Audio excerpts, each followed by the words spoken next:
48 heures. Puis s'arrête. Au grand soulagement des scientifiques, la tempête n'a provoqué qu'un magnifique spectacle lumineux. La Terre a frôlé la catastrophe. La prochaine fois, nous n'aurons peut-être pas autant de chance.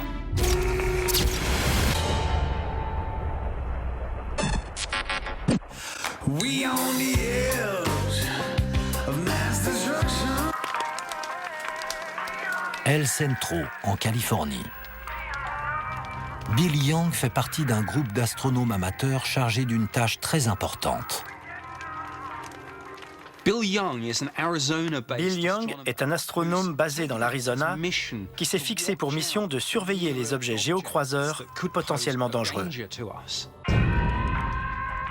En septembre 2002, il repère un objet brillant en orbite autour de la Terre et tire la sonnette d'alarme. Cet objet nous a tout de suite semblé inhabituel, surtout par sa façon de se déplacer. Il voyageait très vite.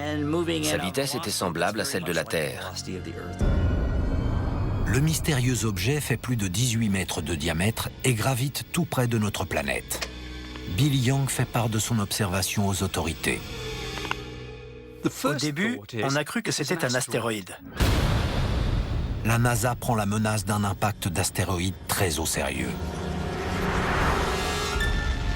Il ne faut pas sous-estimer les astéroïdes, parce que de temps en temps, ça leur arrive de percuter la Terre. Un astéroïde voyage en moyenne à 50 km/s. C'est une vitesse incroyable. Selon la masse de l'objet, ça peut représenter beaucoup d'énergie cinétique. C'est sans doute ce qui a tué les dinosaures.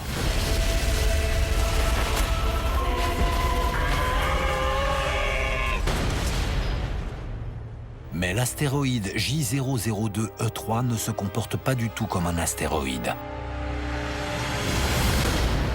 En général, les astéroïdes tracent une orbite régulière autour du Soleil dans la ceinture située entre Mars et Jupiter. Ce n'est pas le cas de l'étrange objet. Il tournait autour de la Terre, s'éloignait soudain, tournait plusieurs fois autour du Soleil, puis revenait. Inquiet, le Jet Propulsion Laboratory de la NASA décide de participer à l'enquête. Ces chercheurs dirigent leur télescope infrarouge vers l'objet pour l'observer de plus près. On n'avait jamais rien vu d'aussi bizarre.